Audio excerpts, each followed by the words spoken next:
when I was in high school, I dressed really what people would say promiscuous.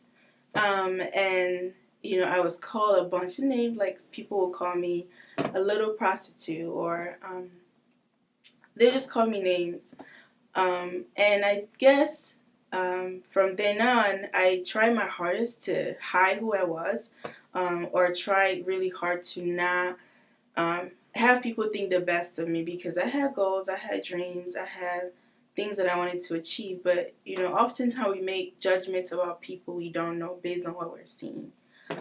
So one day, I was able to speak to a crowd, right? And I was able to tell them, this is where I come from, this is what happened to me. And ever since then, people started being really empathetic towards me.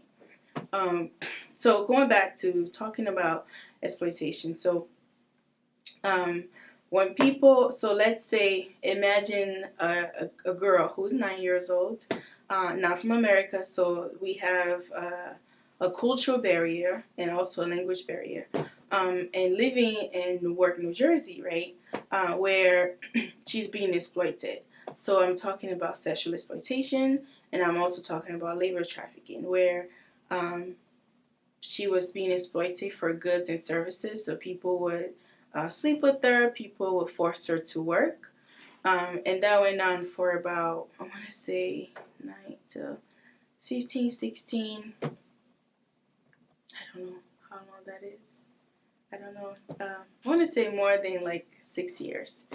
Um, and so this is where your basic needs such as food, shelter, um, clothes, is like you have to work for it. So at 10 years old, you have to work for like food, like French fries or a slice of pizza, or um, a bed, something, whatever it was, you have to work for it, right? Um, and coming back home, you're subjected to things like additional exploitation. And so when you are so used to that for so many years, that's all you know. So I think what I'm trying to do here is give like a timeline, a really short timeline of my story and how things happened to me. So I was 9 years old when I was trafficked to the United States. I arrived in Newark, New Jersey. Um, that's by New York, I think. Where so when earlier today I mentioned that there's two forms of trafficking, right? There's labor trafficking, and then there's commercial sexual exploitation.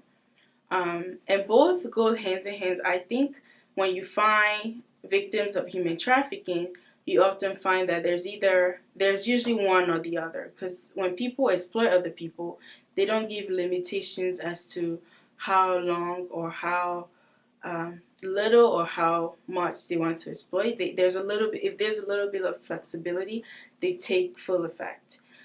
So here I was in the home in a one house. This is a very affluent neighborhood in Newark, New Jersey, where there's 22 people, right? One little boy included. So 22 girls and one little boy in the house. So let's say this is a one bedroom, and then 15 of us were sharing that room, and 15 girls were sharing that room, and they were from ages 9 at the time, 9 to, I want to say the oldest was 18 at that point. But we all had the same responsibilities, right? We had customers in home and customers outside of the home. And so we earned a lot of money. We were working within the beauty industry, so our presentation was really important. So usually there's something called so our traffickers, right, they would beat us a lot, but they would never touch our faces because this is how they make their money. Or but then we learned certain things, right? And then you might be asking yourself, why didn't you just leave? Like, you're in America, somebody is doing something to you that you don't want it done to yourself, so why don't you just leave, right? So keep in mind that in those situations, there's some, trafficking is all about power and control. And when you don't have power and control, and there's other barriers, then you don't have anything, right? So There's coercion, there's manipulation, and it's kind of like the Stockholm syndrome, where you have to, at one point, you start to accept what it is. This radical acceptance, where you say, you know what, it is what it is. If I leave, I don't have any documents, right? I don't, um, I don't speak English, and then I could be charged, right? Um, for these different reasons. So it would be my words against theirs. And then you have 22 people that you're thinking of. So not only are you going to endanger yourself, you're going to endanger 22 people. And so we've had situations where if a girl tried to leave, we know what happens. One left and never came back, and we later discovered that she died. So you have those kind of fears, reminding you that you don't make any attempt to save your life or other people's life. So you also might be asking, where are my parents, right? I was 9, 10. So where are your parents? My parents were in Western Africa, so they didn't speak English. I lost contact when I was 9. As soon as I came here, and I heard that they had passed away, and they heard that I ran away. So it's this separation of culture and not having to understand this culture and language. I think not stopped them, but they didn't know where to start to look for me. They were also living in underdeveloped countries, so they didn't know how to even, they don't speak English. So how do you even contact? You don't just call. There isn't a number to the United States. They didn't know where I was in the United States. So that's that. So that went on for a very long time. And one morning we got a call. Well, actually, we didn't get a call. Usually we get up together and we shower together with our traffickers, because they are very disturbed people. And so as we were showering, the police, that was my first encounter with law enforcement. They barged in. But I'll tell you though, they barged in. And at this point, our trafficker had I don't remember how I came here. I just know that I got on a plane. It's all blurry. I got on a plane. I came to Newark, New Jersey. And then I went to a home. I don't remember the whole traveling process. It's kind of blurry. But I do remember the day I was found. I remember the year I came here. And also everything that happened that day when we were found. Actually, we were in rescue. We were charged. We went to these little jail cells because we broke a lot of laws, right? So I think we were charged with prostitution at the time. We were charged with, we didn't have legal documentation. So we're talking about immigration here, right? And then we were charged with fraud. So here I am. I think I was turning 16. And then I had no idea what was going on. And then I didn't know how to read. I didn't speak English. I didn't know how to write. I didn't know anything. So here I am. They are asking us questions, and we just couldn't talk because we were trained that should something like this ever happen, you don't speak up. So they took us to these little prison cells.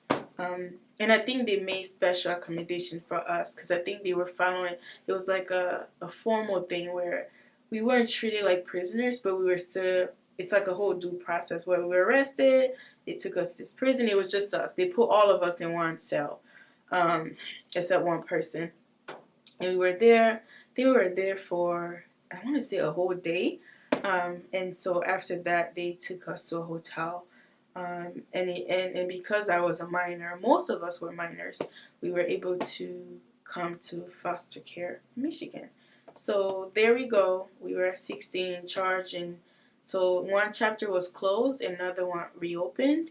And I think now as an adult, reflecting back on those experiences, I think I just remember specific events where I felt like somebody somewhere new came in contact with me and should have known that, you know what, you don't look, because for instance, if you came across the 10-year-old me, I knew I have a script, right? My name was Marie. I was 10, but I was supposed to say I was 15. And and then I had a parent who wasn't really my parent with me. And I was instructed to say that this individual was my parent.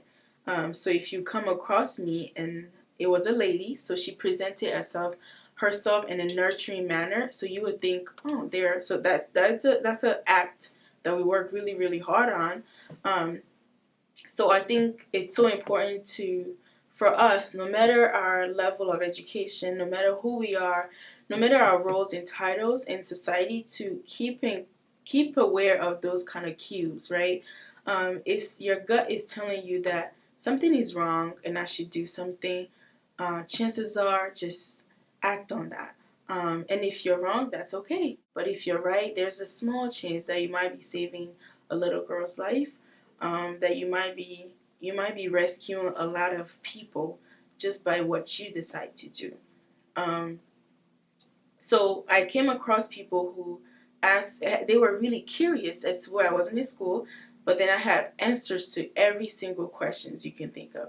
I was in school because I was sick, and there's this one particular lady who I later found out that she was an FBI agent and she was doing like an investigation. But I was really upset at her for a long time because not only we had a beautician salon, so we did people hair, and so she would come often and I would do her hair. And she would ask me questions and I would tell her stories. But every time she asked me a really deep question where I find that she might put together the pieces as to what's going on here, I stop. And so every single day, every single month, she came on the 7th of every month. Um, and then I would say today would be the day that she finally put the puzzle together. So I was working with this lady for about 2 years now. I would say this is back then. I would say she's coming today, 7 p.m. And she always asks for me to do her hair, and we talk. And then I would say this day she'll come and she will put the puzzle together, and I'll give her little hints and she'll put the puzzle together. And a month goes by too, and she never put the puzzle. And I was like, okay, lady, by this time now, you should know what I'm trying to tell you and put the piece together. And she never did. This was according to me back then. But then when we were rescued, why not? I saw the lady in court, and she wasn't just a regular citizen. She was part of the FBI investigation crew, and that to me was a relief. That although at the time I was feeling like no one was listening, that I was screaming so loud, but no one could hear me. She was hearing me. It's all about timing. So going back, my point is making sure that it is your effort. You make efforts to, if you're curious about something, first of all, educate yourself on what human trafficking is, not just domestic wise, but internationally, right?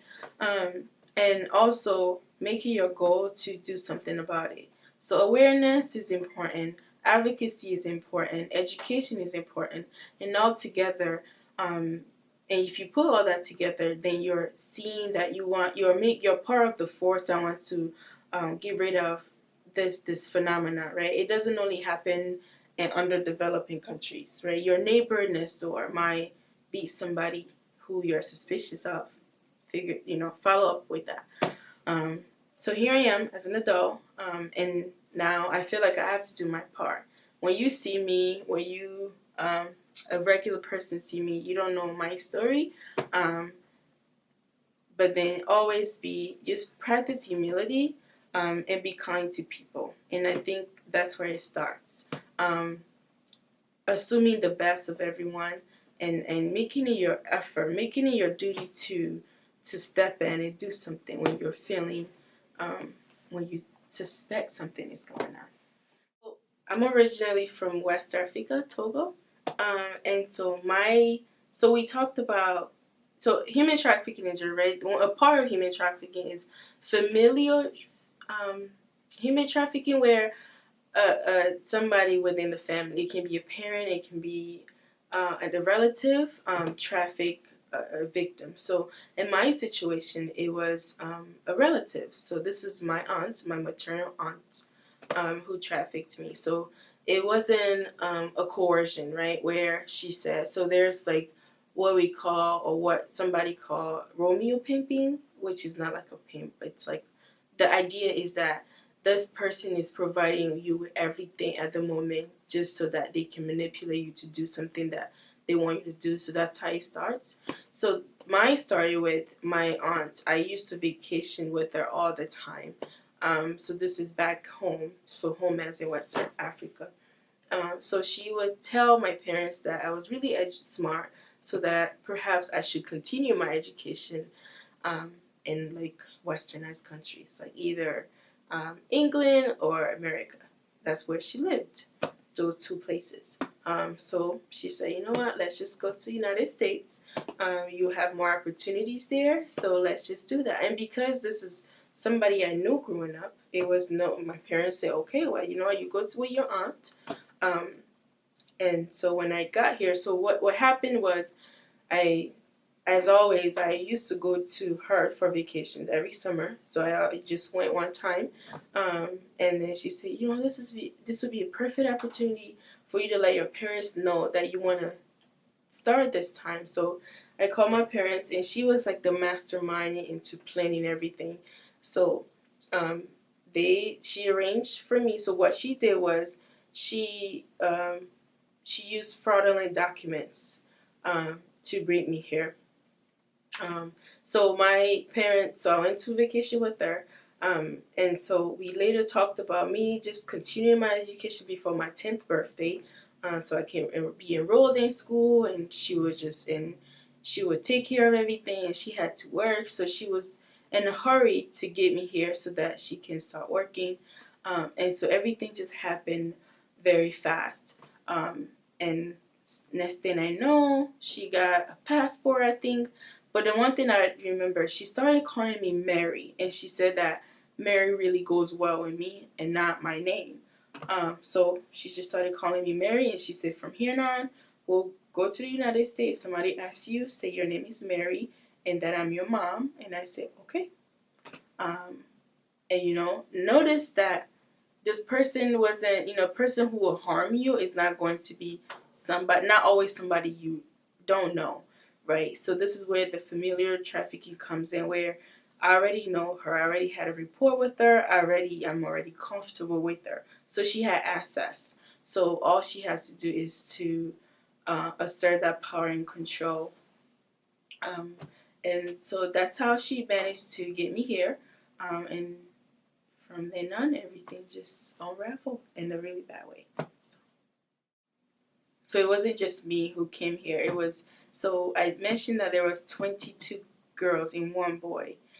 Um, she brought us in like a specific time frame. So she may have the girls that I came with. I was the youngest of 8. And then the other girl she brought along after us was in a group of 7, and altogether was 22 people, and they were all girls. And now, after the fact, after everything transpired, and after we were found, we had to testify, right? So we broke all these rules, and this is a country of law, right? So we broke all this law, and it wasn't going to. We weren't gonna, human trafficking in some states. So I don't want to say prostitution, because I remember very vividly when we were being prosecuted. Here I was, a 17-year-old, 17 years. I turned 17, and here I was, and we had numerous court hearings where the prosecutor would come, and he addressed us as, Your Honor, these are the prostitutes. Not these are sexually exploited victims. Not these are what he addressed us as in, these are the prostitutes. And I think then when you see somebody and you label them, it changes how like a judge might view us. If I walk in and I call, and she called me a prostitute, all these negative things that are associated with prostitution is going to come in his head. Or this person, it doesn't have to be a judge, it can be anybody. So when you think of prostitution, you think of lazy, you think of promiscuous, you think of this, you think of that. But when you address somebody as in, this is a victim of such and such, and this is a minor, this is a girl, right? I don't think that children know what certain things are unless they're introduced to it. So I don't think that a regular 16-year-old girl want to decide to be a prostitute. There's always circumstances that surround these things. So that, they and I think part of that is that they were it was a case that they have to win. The defense side and there was defense, not prosecution. It was the defense side who addressed this as that. And for a very long time, I was angry at that, and I wanted to there's a rage that I think he was trying to elicit every time he came into the courtroom and he addressed us as that. And I think he wanted to elicit a specific action out of us, and to a certain extent, he got that because it was such a very hard conditions under which we had to live in for so long that it was as if we chose to be starved, to be beaten, to be spit on, to be it just very very disturbing conditions that we have to experience. And for somebody to quantify that and call us a prostitute was something that I was, it was just it wasn't very, it was something very hard for me I know that we had to compose ourselves, so that we seem like good kids to the whole system. And I think that's something that I even struggle with today is, even today, right? So this would be, this was, I want to say, I graduated from college 2 years ago. So this would have been 9 years ago. This was 9 years ago. As an adult now, I still have times where, like, I remember when I was trying to apply to schools, right? So I finished, we went through the course system, and that case it lasted for 4 years, the whole entire time I was in high school. And then my biological parents, so I was in a foster home, I was in foster care, and I mean, the aftermath of everything that we had gone through was just, at that point was manifesting in really, really negative ways. So I adapted really bad ways of coping, and I struggled with a lot for a really long time. And I think with help from everyone, right, my foster parents and my biological parents had to come here to the United States and testify because they were facing prosecution for selling me, which wasn't the case. So they had to come and testify. So this case went on for about 4 years, and they were finally sentenced, right? But they weren't sentenced for the sexual exploitation. They were sentenced for labor trafficking, which is another thing. Another thing that I struggle with too is feeling like justice wasn't served in that way, because I feel like for the amount of pain we have to endure for so many years, the very least that so we have to prove, one, that this happened to us. So you have 22 girls here who are seeing this happen, but we have to prove it. How do you prove that you were sexually molested, right? You can't prove that, but you can prove that you worked for a long time and you didn't get paid. So what I was saying is, now that I am an adult, so as an adult now, I go back and I have my whole case file. I requested my whole case file, and I wanted to go over every single detail. So sometime when I'm just sitting down and thinking about life, I go back and read my case files and read certain things I would say. And so they were sentenced. They were sentenced. One was, so not only my aunt, but it was my aunt, her husband, her son, and then she hired so many people to work for her so that we were controlled. It wasn't just them; it was a whole organization, and they were very clever. I always wondered that if criminals will put as much effort into their criminal behavior, if they put that in like a positive way, they will achieve a lot, because they can be smart people, which is why we have to continue our efforts and up them. So they are sentenced. So they are sentenced for 25 plus years. I think my aunt specifically, I don't like to call her my aunt. This lady specifically has, I think she was, I want to say 35 years. Um, and so I had to write her a letter because I felt like the reason why I just felt like I was battling myself. So I had to write her the letter, and with that, I felt like that was justice that I needed. Not just to forgive her, but to forgive myself also, because after that you have guilt, you have shame, you have so much that you're dealing with that it's just like you always feel like you're submerging and you just can't breathe and you can save yourself. So now they are in prison, and the sad part about the justice system too is that now I have to receive restitution checks, right, for all the money that we made that wasn't paid to us. Now I have to receive them in little amounts. And I can't say no. I can't deny it and say I don't want it. I can't say keep it. I've say I don't want it, donate it to an organization, and they say no, it has to come to you, right? So this is 9 years later, and I feel like I'm still in prison. I feel like these people are just they're hunting me, right? I still have to receive restitution checks, and not just that, but my record, right? I wanted to say also, I remember graduating from college, and my kids was still going on. I wanted to go to college, and I worked so hard. I worked so hard, and I couldn't get into college, not because I didn't have the grades, because I was a 4.0 student, but I didn't have a document. I didn't have anything. I didn't have any document, at least not valid documents that are in my name. So I applied to all these schools, and they didn't they said we need your legal documents, and I don't have any legal documents. I didn't, and so at this point I was like, you know what, at least I tried my best, right? At least I tried, and I applied to Western.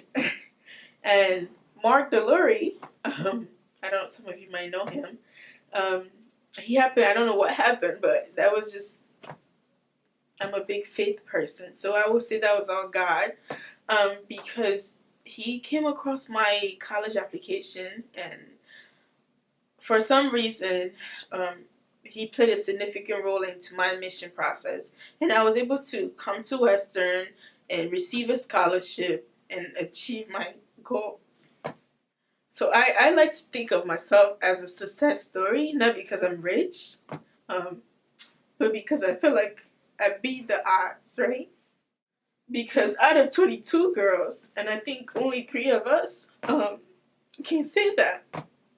The rest of our friends or our sisters went back to what they know. And I felt like had it not been for everybody around me who advocated, who wanted to create awareness, and who educated themselves in this manner, I could have just easily been, I don't know what my life would have turned as. So I feel like I'm a success story. Not because now I went from not knowing how to write, not knowing how to read, not knowing how to speak English, to speaking 5 languages, to now getting my master's, to now being a professional, and to now being involved in all these different board organizations, or just organizations that are their goals too is to eradicate human trafficking. And I think that I don't quantify my success as that. I quantify my success as all the hurdles that I had to jump over for many, many years, and having to make the daily choice to choose who I am today, versus who I was before. And that never goes away. That's, you learn how to bury it, but it never dies. There's certain things that remind you of, whew, that was then, this is me now. And having to choose the me that is successful today, is why I think I am extremely proud of myself. And I have to tell myself that, even on my lowest days. So